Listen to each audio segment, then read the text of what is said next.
आपण हडपसर मध्ये आज ससानेनगर रोड आहे तर ससानेनगर रोडला हा जो ब्रिज दिसतोय तुम्हाला झाले 8 महिन्यापासून हा ब्रिज पडलेला आहे तरी इथं महानगरपालिकेचं कुठलंही लक्ष नाहीये कारण तुम्ही बघू शकता पूर्ण तुटलेला आहे। इथून जर जड वाहन जर गेलं तर ह्या जड वाहनामुळे अजून हा पूल खचू शकतो। त्याच्यामुळे महानगरपालिकेचं लक्ष कुठे आहे? महानगरपालिकेला एवढं सारं बजेट येतंय नेमका हा पैसा जातोय कुठं तर तुम्ही बघू शकता। हे बघा तुम्ही अख्खा ब्रिज आहे ना तुटलेला आहे आणि तुम्ही थोडं हे दाखवून घ्या त्यांना किती तुटलेला आहे कारण हे पूर्ण आहे ना पूर्ण रस्ता खचलेला आहे। हा हे बघा तुम्ही ह्याच्यावर आहे ना ह्याच्यावर हा रस्ता होता आणि रस्ताच गेलेला आहे, ह्याच्यावर काहीच राहिलेलं नाहीये आणि एक साईडला पत्रे टाकले। जर रात्रीच्या टायमाला जर एखादी गाडी जर कोसळली तिथं किती हानी होऊ शकते हे तुम्ही बघू शकता कारण जड वाहन आहे इथून रात्रीच्याला जातेच।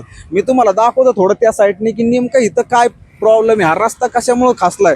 तेव्हा 70 वर्ष 1970ला हा पूल बांधण्यात आलेला आहे आणि याचं कमीत कमी 8 महिने झाले याची दुरुस्ती अजून नाही। दुरुस्ती करणार कसं? हे सगळं खचलंय कारण पाणी आहे, कॅनल आहे हा।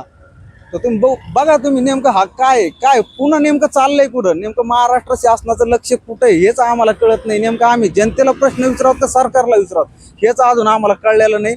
नेमकं प्रश्न फडणवीस सरकारला विचारत का महानगरपालिकेला विचारते म्हणा सरकारला विचारा। आता हे मला हसू येतं या व्हिडिओवर नेमकं याला काय बोलावं तर तुम्हाला तरी पण दाखवतो। ह्या साईडनी हे बघा अख्खा रोडच गेलेला आहे बघा, इथं काहीच नाही राहिलेलं। हे बघा हे सगळे आहेत ना हे सगळे दगड वगैरे आणि हा कॅनल आहे, मेन कॅनल आहे, कॅनलचाच मेन रोड फुटलेला आहे बघा। तुम्ही हे दाखवा इथं हे बघा सगळ्या दारूच्या बाटल्या वगैरे पडलेल्या आहेत म्हणजे रोड राहिलेलाच नाहीये। सगळ्या दारूचा अड्डा रात्रीच्या टायमाला दिवसा हे रोड म्हणजे सगळं पाणी म्हणजे रोड आहे का नेमकं पाणी आहे का कॅनल आहे हेच कळत नाही आम्हाला। बघा इथं मनपाणी लिहिलेलं आहे सावधान। आता हे सावधान 8 महिन्यापासून पडलेलं आहे इथं। येऊन द्या इकडं। हे सावधान 8 महिने झाले आणि 8 महिन्यामध्ये रस्त्याची दुरुस्तीच नाही अजून। रस्ते दुरुस्ती म्हणजे ब्रिजच पडलेला आहे। हे बघा इथून दाखवा तुम्ही हा पूर्ण रस्ताच गेलेला आहे ब्रिज मध्ये आणि कसं महानगरपालिकेला कळलं पाहिजे नेमकं काय करायचंय काय नाही कारण ह्या सगळ्या गोष्टी आहेत ना। हे बघा हा रोडच होता, पूर्ण रोड होता। हे बघा अख्खा एक साईडचा रोड गेलेला आहे। हे बघू शकता तुम्ही ब्रिज पडलाय, रोड गेलाय सगळा आणि महानगरपालिका करते काय नेमकं? मला गडकरी साहेबांना प्रश्न विचारायचा आहे की नेमकं ह्याच्यासाठी तुम्ही पैसे देता की रोड बनन का नाही बनन? 8 महिन्यापासून ये पाऊस काळ सुरू होईल आणि पाऊस काळामध्ये लोक कुठेही घुसतील पाण्यामध्ये। जर एखादा जर मेला गाडी जर पडली तर ह्याची जिम्मेदारी कोण घेणार हे मला महानगरपालिकेला विचारायचंय। हा ब्रिज हे 8 महिन्यापासून पडलेला आहे तर इथं स्थायिक लोक राहणार आहेत यांना विचारायचं मग कधीपासून हा ब्रिज पडलेला आहे? भरपूर दिवस झाले तरी अंदाजे 2-3 महिन्यापासून पडलेला मग इथं महानगरपालिकेने काहीच नाही अजून नाही लक्ष नाही। हे जे मोठे जड वाहन जाते त्याच्यावरून जर एखादं जर पडलं तर काय होईल याची जिम्मेदारी कोण घेणार आहे?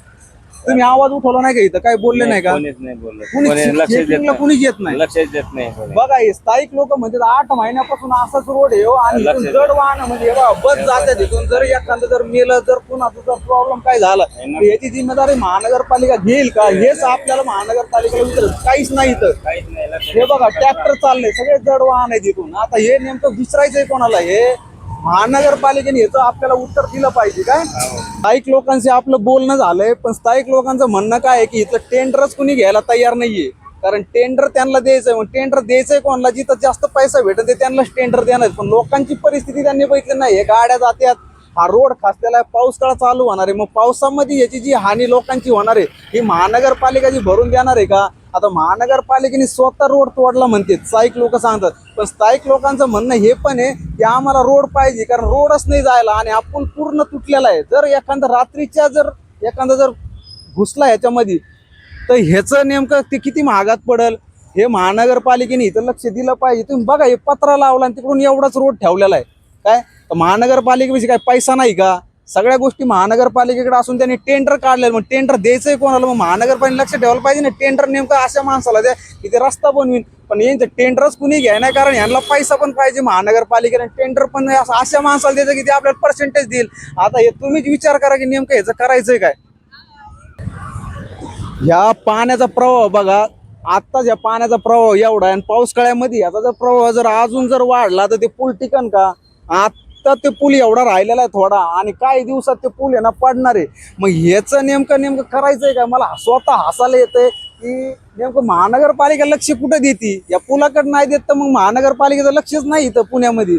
पुणे आपण एवढं मोठं शहर म्हणतो, मग या असं शहर असतं का कुठं? हे ब्रिजच नाही राहिला आणि त्यांचं लक्षच नाही कुठं इथं. काय नेमकं म्हणायचं यांना? मला काही शब्दच राहिले नाही बोलण्यासाठी, कारण की हे पूल बघूनच मी येडा झालो की नाही. हे पुलाला नेमकं हायच काय काय राहिलंच नाही ना, सपोर्टच नाही. आणि 1 महिन्यामध्ये पाऊस पडण्याची शक्यता वाढणार आहे आणि पाणी अजून वाढलं तर पूल असंच वाहून जाणार आहे. पूल वाहून गेला की वरच्या गाड्या त्या सगळं वाहून जाणार आहेत. तर लोकांना पण भरपूर विचारलं, पण लोक काही इथं उत्तर द्यायला तयार. लोक म्हणतात महानगरपालिकेने स्वतःने हे पूल तोडलाय, कारण टेंडर देण्यासाठी. टेंडर पण नाही ते, टेम्पोवाले आलेले आहेत, त्यांना विचारायचंय आपल्याला. आमची जड गाड्या असत्या, कसं जायचं? इथं पूल तुटलाय, कसं करायचं? आम्ही ते सांगा आम्हाला. आमचा प्रश्न योच आहे. आमच्या गाडीत एवढा माल असतो, आम्ही कसं जायचं इकडून? महानगरपालिका लक्ष का देत नाही इथं?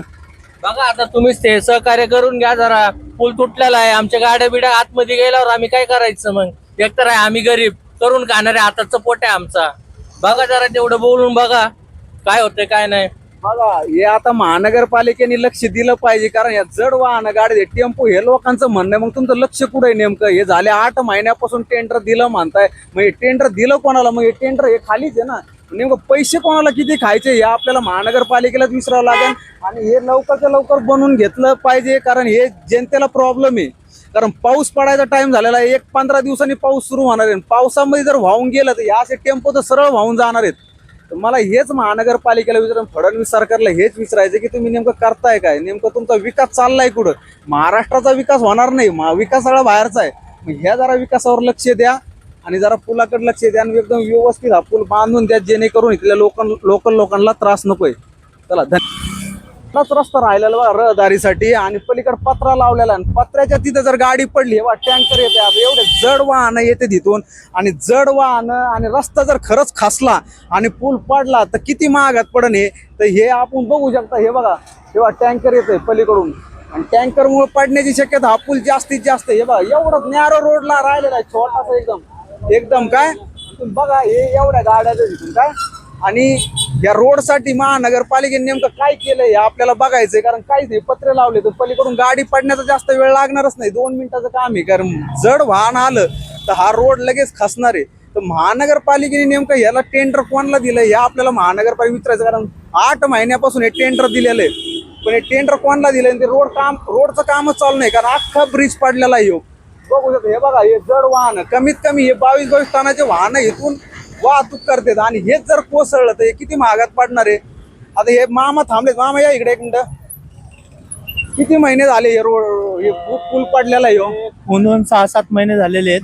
पण ह्याचं आहे ना, कोणतरी आहे ना मेल्याशिवाय ना शासनाला पण आहे ना जरा समजणार नाही काय होणार आहे त्या गोष्टी. हे फक्त आहे ना दिखावा आहे सगळं. शासन फक्त आहे ना आपल्या परीने फक्त इकडे तिकडे बघत असते, पण इकडं रोडची समस्या इकडं तिकडं.